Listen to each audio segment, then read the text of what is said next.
Shadow Gamers here with another Raid Shadow Legends video. Welcome to the channel. Alright, so I was pulling a couple of Mortal Soul Stones up. I'm sorry you didn't get to see.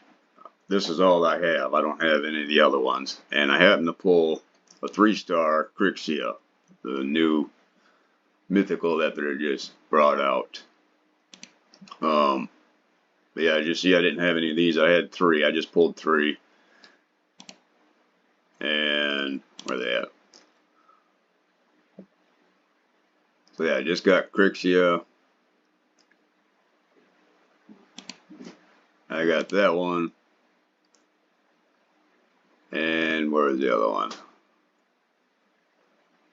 Oh yes. And this one, who I don't even have yet. So not too bad of pulls from the get-go.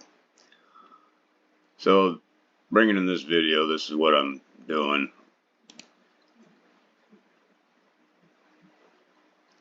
So being so as I just pulled that, we're gonna go ahead and so here's the new mythical that they came out with. Aesthetically doesn't look too bad. This is her alternate form.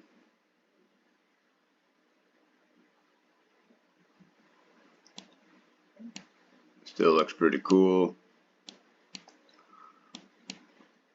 Wings look like they might be something similar to Sisia's and taking up the whole screen. So just going to go over their kits real quick with the new ones. The Crixia A1 attacks one enemy 2 times. Each hit has a 50% chance of increasing the duration of all debuffs on the target by 1 turn. Not too bad.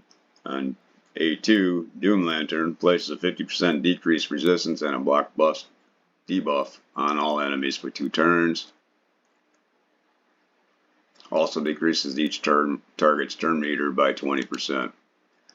Deathly Apparition attacks all enemies, removes all buffs from all enemies, and also increases the cooldowns of all enemy skills by 3 turns. This is on a 4 turns when booked. It's going to actually be an interesting combination there. On her passive, immune to stun, so that helps, and then increases the champion's accuracy by 1 for every 2 resistance they have. So obviously you want to build her extremely high in resistance to make that work out well. On her alternate form, it actually is immune to sleep debuffs, increases the champion's speed by 1 for every 10 resistance they have, stacks up to 50, so that's not too bad. Nice little addition to your speed if you got a bunch of speed put on her. And at 110 speed, that's actually pretty darn good. It's right up there with Arbiter. On the A3, removes all debuffs from all allies, then decreases the cooldown of one ally skills except as champions by 3 turns. So that's pretty good. Reign of Damnation attacks all enemy, places a block debuff and a 50% increased resistance buff on all allies for 2 turns. Then fills the turn meters of all allies by 20%. Nice, and that's also on a 3 turn cooldown, so that ain't too bad at all. And our A1 is attacks one enemy 2 times. Each hit has a 50% chance of decreasing the duration of all debuffs on a random ally by 1 turn. So, not too bad a kit on that one. So the interesting one is we haven't seen this in a while. Is actually brought in 2 uncommons. Branch Weaver attacks one enemy, 15% increased speed on one ally with the highest turn meter. Attacks all enemies, 25% chance of placing a 15% decreased speed debuff on all enemies for 2 turns. And if you know the game well enough, any decreased speed on the enemy is a pretty good ability. Excuse me. So the other one is Glenspear. Attacks one enemy, places an extra hit if the target is under a weakened debuff. And of course on his A2, attacks one enemy, has a 50%, 75 when booked, placing a 15% weaken. It's this smaller version of it for 2 turns.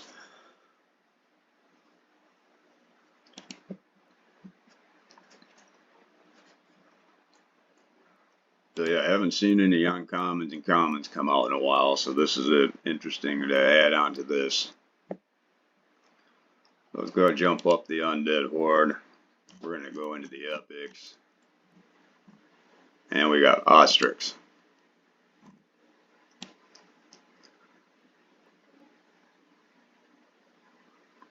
Almost looks like an ostrich with a tail. Huh. Alright, so attacks one enemy, has a 75 or 70% chance of transferring one random debuff from this champion to the target. Also heals the ally with the lowest HP by 10% if this champion's max HP. Or of this champion's max HP, sorry about that. So on the A2, attacks all enemy. If 3 or fewer enemies are alive, has a 75% chance of placing a block buff. If 4 more enemies are alive, has a 75% chance of placing a block buff. For 3 turns. That's not too bad. And that's on a 3-turn cooldown. Oh, that'd be consistent. Definitely. A3 removes 1 random debuff from all allies and places a 50% increased accuracy buff on them for 2 turns. And on his passive, whenever an enemy attempts to place a debuff on his champion, has a 20% chance to reflect it back onto the attacker. That's kind of helpful.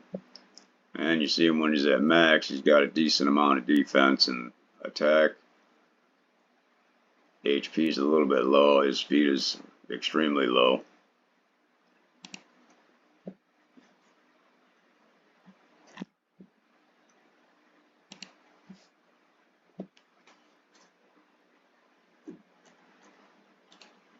Let's see here.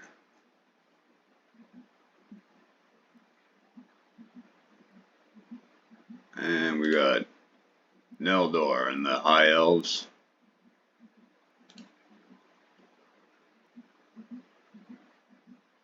Attacks 3 times at random. Each hit has a 30% chance of placing a freeze debuff.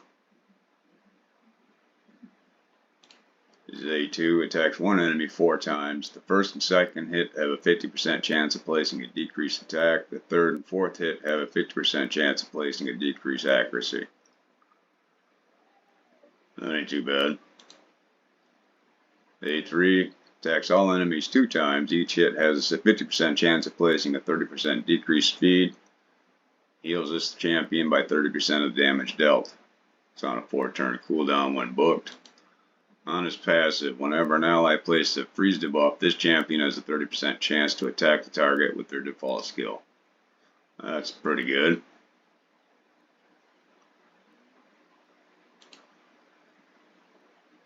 Let's sneak on over to the Ogre, and that's where the other one is.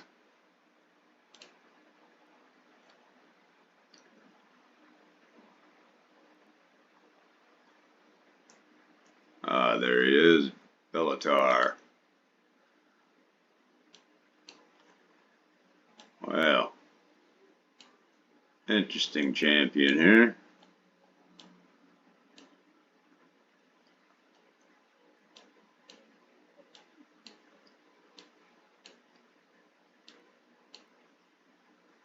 So on his A1, attacks 1 enemy, has a 30% chance of decreasing the cooldown of a random skill of the ally with the highest turn meter, except this champion by 1 turn. So it kind of helps your champions out. That ain't too bad. Attacks all enemies, places a 50% increased attack and a 60% increased defense buff on all allies for 2 turns. Also heals all allies by 20% of this champion's max HP.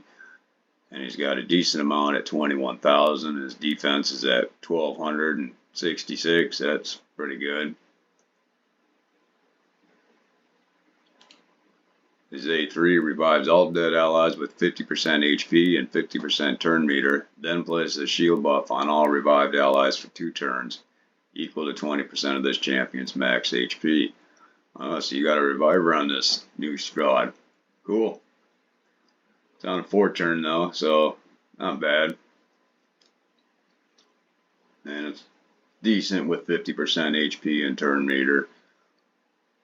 And he places a shield buff on him so to help protect a little bit. So as long as he's built up high enough in his HP, that'll help keep that going.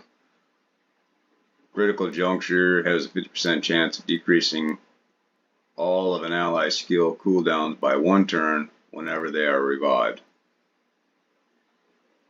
So that'll help get your champions fired back up.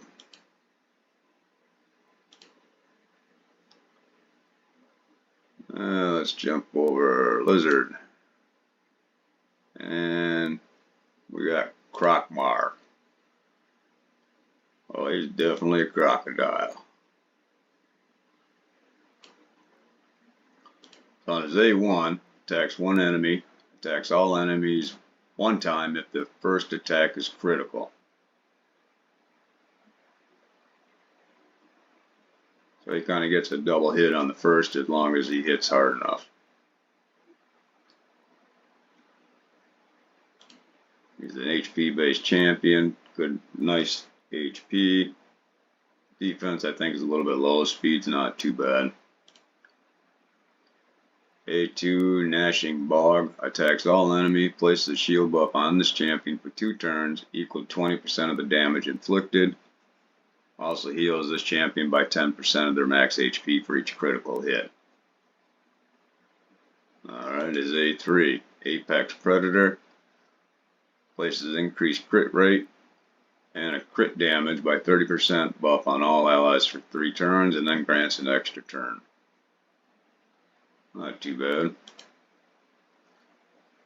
Whenever this champion attacks, decreases the target's attack or defense by 5%, as well as accuracy or resistance by 5%, depending on which stat is the highest. Stacks up to 30%.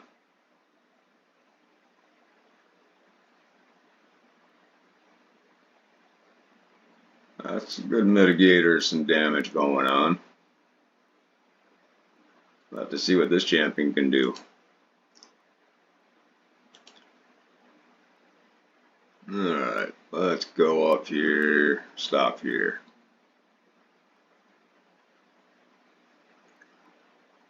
Oh.